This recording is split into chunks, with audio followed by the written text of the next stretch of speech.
Hello and very warm welcome to the platform of Victory IAS. As you are aware that we are into discussion of 2 years current affairs rapid revision series. So let's continue our discussion on the topics related to economy. The draft regulation on turnover determination, right? The when firms are registering their turnover, reporting their turnover. So what kind of changes that are needed here? It is in terms of global turnover that is there, because when the government, when it's institutes, when they levy some kind of penalties etc., they levy on global turnover. So that kind of definition, the kind of definitions that has to be amended. The Competition Commission of India has recently unveiled a draft regulation aimed at determining the turnover of enterprises, right? This regulatory development holds considerable significance as it directly impacts the calculation of penalties that will impose on enterprises for engaging in anti competition conduct, right? So penalty based on global turnover basis, right? Global turnover basis. The backdrop of these draft regulations stems from the Competition Amendment Act 2023, which introduced the notion of levying penalties on global turnover basis. This legislative amendment specified that regulations would be formulated to guide the determination of turnover for penalty imposition. Notably, this approach diverged from previous Supreme Court ruling that constrained the Competition Commission's powers in penalty imposition, right? So that is some kind of diversion that we can see here. Now, exclusion from turnover computation, right? In the proposed regulation, the CCI explicitly outlines exclusion from computation of turnover. Indirect taxes, intra-group sales, and discounts are identified as elements to be excluded, and this clarification aims to provide a clearer and more precise understanding of the financial metrics that can be considered when determining turnover for penalty calculation. Now, what are the inputs of the stakeholders which are there, mainly these firms etc. Window for comments opened for recognizing the significance of these regulations. CCI has opened window for stakeholders to submit their comments. The period of submitting this feedback extends until January 12th of the coming year. This inclusive approach ensures that industry participants and experts have an opportunity to contribute the refinement of these regulations before they are finalized, because whosoever is getting affected by these decisions, then they should be communicated and they should have the opportunity to raise their concerns, right? Impact on multinational companies. The shift towards calculating penalties on a global turnover basis has raised concerns, especially for MNCs, multinational companies operating across diverse jurisdictions. This change could potentially expose such companies to significant penalties considering their extensive global operations. However, experts also view this development as a strategic move to enhance the Competition Commission India's authority and serve as a deterrent against potential violation of antitrust laws, right? Strengthening CCI powers. The introduction of global turnover has been a benchmark, as the penalty imposition is a noteworthy feature of the amended law. This provision, inserted through the Competition Amendment Act 2023, did not undergo public consultation. Despite potential challenges, this change is seen by expert as a measure that strengthens CCI power, positioning it to more effectively deter enterprise from engaging in anti-competitive practice. I have already explained, right? This MRTP Act Commission was replaced by Competition Commission, right? Earlier, the act was replaced and finally Competition Commission of India was established in 2009. Future guidelines on penalties. In addition to these draft regulation, the CCI is expected to issue guidelines on penalties in the near future. These guidelines are anticipated to provide further clarity on the application of penalties and contribute to a more transparent and predictable regulatory framework. Now, India's protectionist industrial policy. I have already explained in the last video about protectionism, right? When we allow our domestic manufacturers to grow, right? And we make import costlier by imposing more custom duty, so that when domestic manufacturers' interest should be taken care of, right?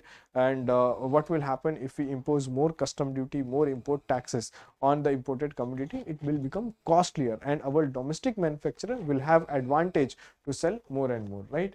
So the author discuss India's protectionist policies in manufacturing and electronics contrasting them with targeted approaches in the US and European Union. What is meaning of protectionist measures, right? First, let's understand this. So it refers to economic policies and actions taken by a country to protect its domestic industries, businesses, and workers from foreign competition. We have already seen this.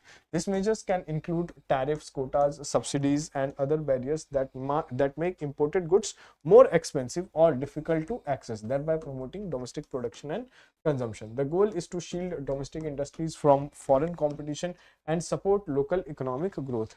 One of the economic survey in last 5 years have also criticized this policy, saying that we had the concept of small industries. Small industries will be supported by the government in terms of subsidy, tax benefits, etc.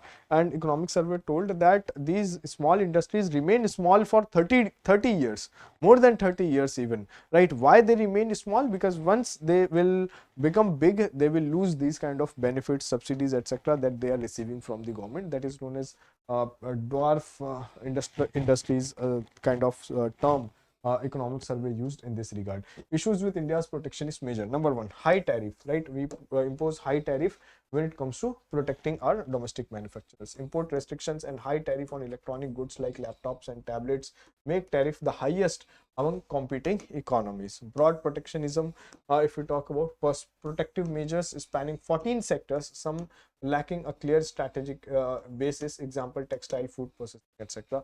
Challenges in the electronic sector. Rapid technological changes in the electronic sector make domestic manufacturer keeping pace with the global advancement is a challenge. Lack of targeted strategies. India's industrial policy lacks targeted sector specific strategies, unlike US and European Union's approaches. Missed opportunity, if we talk about, fail to fully integrate with global value chain can hinder competitiveness and growth in certain sector. If we can have seamless trade without imposing much import duty and all, so we can become a part of global supply chain or global value. Trade barriers for innovation is also there. Excessive protectionism can hinder exposure to global competition and restrict innovation and efficiency. You can understand this with an example that the ATM machine, automatic teller machine that we see, this for cash withdrawal. This ATM came into the world in the year 1965, and we saw this ATM in the year 1992, first ATM in India in 1992. So we can understand how this protectionism deprives our population for this latest technologies as well, right? Limited focus on technological advancements. India's policy may not prioritize this technological advancement, putting it at a disadvantage in a rapidly evolving industrialization. How other countries are applying protectionist measures, as we can see in US, the US has introduced the Chips and Science Act to boost domestic research and manufacturing in semiconductors and electric vehicles. This initiative aims to reduce reliance on countries like China and Russia and enhance strategic autonomy. The US-Mexico-Canada agreement, that is USMCA, also promotes regional economic integration. If we talk about European Union, Green Deal industrial plans aim for carbon neutrality by 2050. The Carbon Border Adjustment Mechanism (CBAM) taxes imports from high carbon output sectors, especially from China, also affecting major exports like China and Russia. The European Union's approach focuses on environmental sustainability. So both of these things are also what? Protectionism in one or the other way. Both the US and European Union is used selectively protectionist measure. The US emphasizes technological advancement and reducing geopolitical risk, while the European Union targets environmental sustainability. You may remember when we were discussing sanitary and phytosanitary measures, right? That is also a kind of barrier known as non-tariff barriers. So when European Union rejected our consignment of mangoes, that is also a kind of barrier only, known as non-tariff barriers, referred as sanitary and phytosanitary measures. Sanitary and phytosanitary measures under WTO, right? These are non-tariff barriers. This strategy, their strategies have specific goals, unlike India's broader approach, right? What should India do in this particular case? Embrace open trade in electronics, Rapid technological changes in the electronic sector make important substitution difficult, right? So we cannot go for substitutional mechanism, we have to import, and that is why we should liberalize import in this regard. Given global value chain and the success of top exporters as importers, India should adopt open trade policies for smoother cross-border transactions. Learn from Asian economies. I have already given you the example of these Samsungs, etc. These firms were also having protectionism, or these governments also protected their domestic manufacturers like Samsung, but they were having sunset clause that once this period is over, you have to become efficient to compete in the globally, right? China and Vietnam's success in electronic sector stems from open trade policies. China dual trade regime allowing duty-free entry for components boosted exports. India could benefit by adopting similar strategies. Combine incentives with trade liberalization. Following countries like South Korea, India should merge financial incentives with trade liberalization. Shifting from import substitution to export expansion can enhance competition, efficiency, and innovation. If we talk about initial days of globalization in 1980s, 1970s, 80s, at that point of time also. The South Korea or other Southeast Asian nation like Singapore, Malaysia, etc. They grew not because they were having import substitution mechanism. They grew because they focused on export promotion, industrialization. Export promotion, industrialization. For example, Michelin, a tire company from France, when they were importing raw material from Malaysia or some other South Asian country, right? So what happened basically, when they were importing a lot of raw material in the form of rubber and they were making tires, right?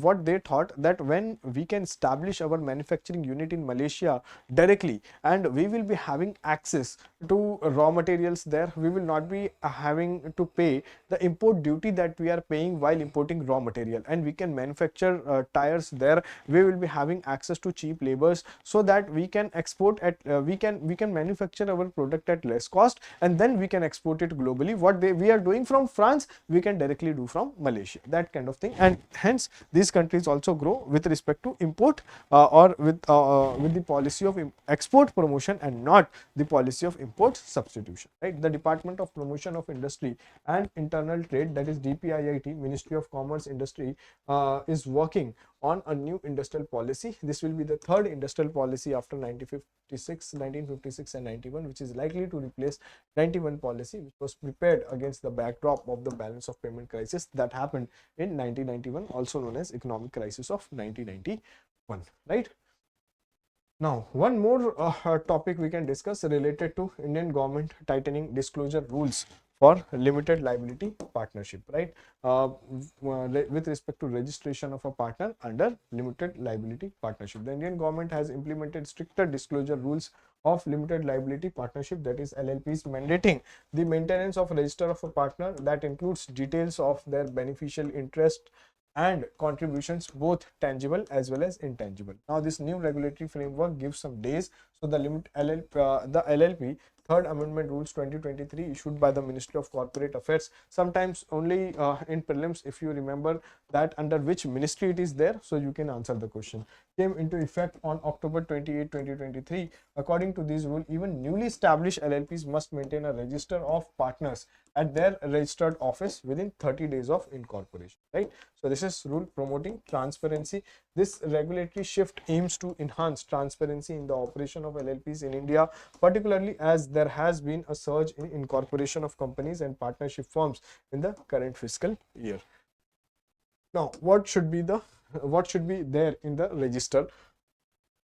The register of partners must contain the following details. Number one, professional and personal information, including office address, email ID, and permanent account number, that is PAN number. Nature of contribution, right, indicating intangible, tangible, for example, giving consultancy, consultation, etc., movable, immovable, or other benefits brought to the LLP. This encompasses money, promissory notes, that is P notes we say, and this agreements to contribute cash or property, and contracts of services with monetary value along with any other interest. Any changes to this register entries must be updated within 7 days. So incorporation should be there within 30 days of incorporation, every detail should be there, and if any change takes place, then within 7 days it should be reported. Beneficial interest declaration. Partners without any beneficial interest in contribution must declare this to the LLP within 30 days of their inclusion in the register of partners. Individuals who are not listed as partners but possess beneficial interest in LLP's contribution must declare their interest within 30 days, right? If they are not partners but they are having some interest there, they need to specify the nature of their interest and provide details of the partners in whose name their contributions are registered in the LLP's book. The LLP is responsible for recording partner declaration in the register within 30 days. We have already seen this. Each LLP must designate a partner who will be responsible for submitting information regarding beneficial interest to the registrar of companies or other authorized office. Until such a partner is designated, every partner is individually responsible for furnishing this information. Now, record breaking business incorporations. This regulatory development coincides with the record number of companies and LLP incorporation. The first half of the fiscal year, India witnessed the addition of 1,20,966 companies and LLPs between April and September, marking 11.4% increase from the previous year. This surge reflects growing optimism about India's business environment. And why rules are being tightened? So that it should not be used for fraudulent activities and all, right? I hope we can understand. Now, one more topic we can discuss here related to private corporate investment performance and near-term outlook. I have already discussed one point that is related to public investment or gross fixed capital formation, right? That we were discussing yesterday. It is also an indicator that how much investment government is doing and how much investment firms are doing, right? So we should receive significant investment from firms also, because firms is also one of the largest buyer in borrower in the market, in the economy. According to the study by RBI staff, Uttar Pradesh has emerged as top state in attracting investment funds. Investment funds from bank and financial institutions surpassing Maharashtra. UP account for highest share, that is 16% in the total cost of project sanction during 22-23, with Gujarat, Odisha, Maharashtra and Karnataka following this suit. Private capital for private corporate capital investment based on projects sanctioned by the financial institutions increased for the second consecutive year after a period of stagnation during lockdown. The total cost of projects sanctioned during 22-23 reached a record high of 2,66,547 crore, marking a 6.7% increase from previous year. The study understood the government's focus on underscores the government's focus on capital expenditure and policy initiative to stimulate investment, right? What does the study reveal about Uttar Pradesh performance in attracting investment funds? So the RBI study highlights Uttar Pradesh's dominance in attracting investment funds, with the state accounting for the highest share, that is 16% of the total project sanction in 22-23. This position of Uttar Pradesh is ahead of Maharashtra and other states. Why has private corporate capital investment changed over the years? So after a subdued period in 2019-20 and 22-21, this private corporate capital investment based on sanctioned projects rebounds in 22-23 for the second consecutive year. This rebound is attributed to the government's emphasis on capital expenditure and economic revival measures. Government also offered collateral free loans to the MSMEs. Government also offered interest subvention schemes, right, so that economy can rebound, because we saw a recession year during COVID lockdown. Which sectors are attracting the highest capital expenditure? If we talk about, infrastructure remains the key sector, attracting significant capital expenditure, particularly in roads and bridges and power sector. The sustained bank credit growth, improved business outlook and government policies have contributed to this particular trend. What factors contributed to the increase in investment activities? So the study points out that the government's emphasis on capital expenditure coupled with policy initiatives to revive the investment cycle created conducive environment. For example, schemes related to performance links, incentive schemes, those kind of things are also there to undertake fresh capital. How did the investment landscape change for Maharashtra and Odisha? So while Uttar Pradesh share of investment funds increased significantly, Maharashtra's share decreased from 19.7% to 7.9% between 13-14 and 22-23. On the other hand, Odisha share improved to 11.8% from the previous year. 2.2%. Now, what are the potential implications for Uttar Pradesh?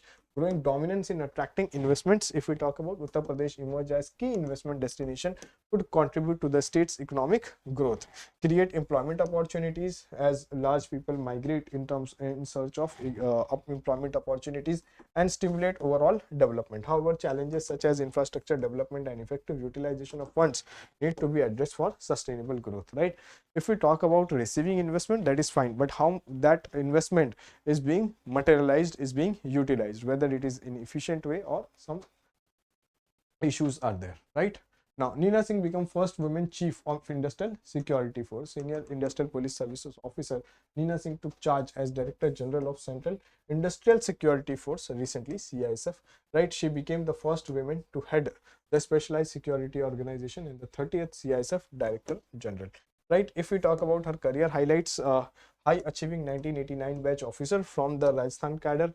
Key accomplishment includes first woman IPS officer in Rajasthan's history, right? Headed the State Commission for Women, joint director at CBI, overseeing major criminal probes, co-authored research on police reforms with Nobel laureates.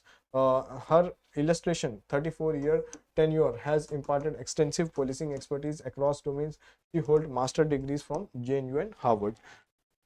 Trailblazer in security also. As CISF chief, Singh will spearhead the force guarding this vital public infrastructure like airports, metro rails, ports, and nuclear sites. We have already seen when we enter into metro, enter into this airports, etc. We have CISF staff there, which protects or which is who are responsible for security of those particular infrastructure. Her pioneering appointment underscores the government commitment to women leadership in critical policing role. Singh's earned numerous honors, including the President's Police Medal for Meritorious Service and Indira Gandhi Priyadarshini Award. Right, the CISF is a specialized Indian Federal Police agency under the Home Ministry. It is one of the Central Armed Police Force (CAPF) guarding key national infrastructure. The CISF provides security cover to over 356 industrial units and sites across India. This includes atomic power plants, space installation, mines and oil fields, major ports and airports, heavy manufacturing plants, dams and power plants, and currency presses. Right, 4 sites are there with respect to printing of currency. Many are public sector enterprise bearing economic and strategic importance. Recently, CISF deployment has been approved in Indian Parliament complex additionally. Right, this is one thing. Now, challenges related to some sectors, this also we can discuss briefly. Mandatory hallmarking, right? Hallmark, that is a kind of grading system.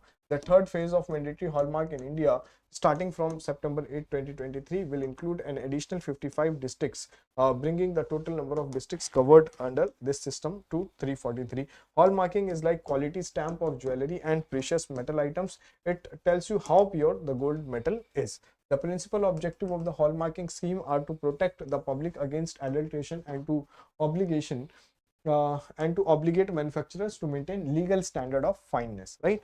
So that many fraud activities are also take place when it comes to this technical details of it. Hallmarking in India at present, 2 precious metals, namely gold and silver, has been brought under the purview of hallmarking. Mandatory hallmarking order is applicable on 14, 18 and 22 carats of gold jewelry artifacts only. BIS, Bureau of Indian Standard, BIS, that is Bureau of Indian Standards, assign a unique HUID, hallmarking unique identity number, to a hallmarked items.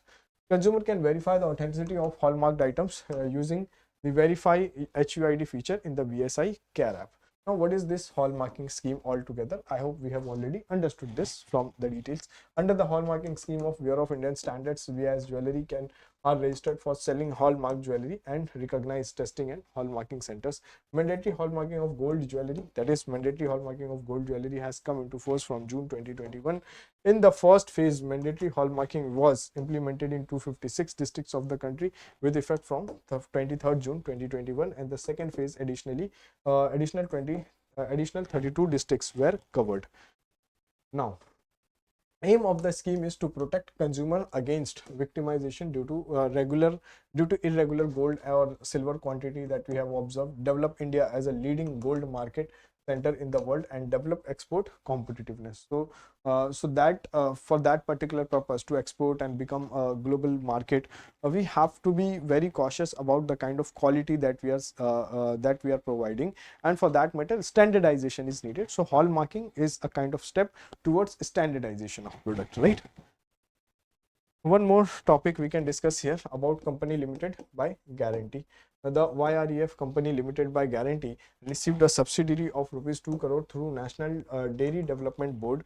The organization is supportedly operated by Sanjay Prakash Rai Sherpuria, who was detained on charges of deceiving individuals and obtaining funds by falsely presenting his alleged connection with the government. A company limited by guarantee is a type of committee. So what is a company limited by guarantee? It is a type of company owned by a group of individuals who pledge to pay a certain amount if the company is wound up, right? So certain amount will be paid. In this type of company, the liability of the member is limited to the amount they have pledged already to pay.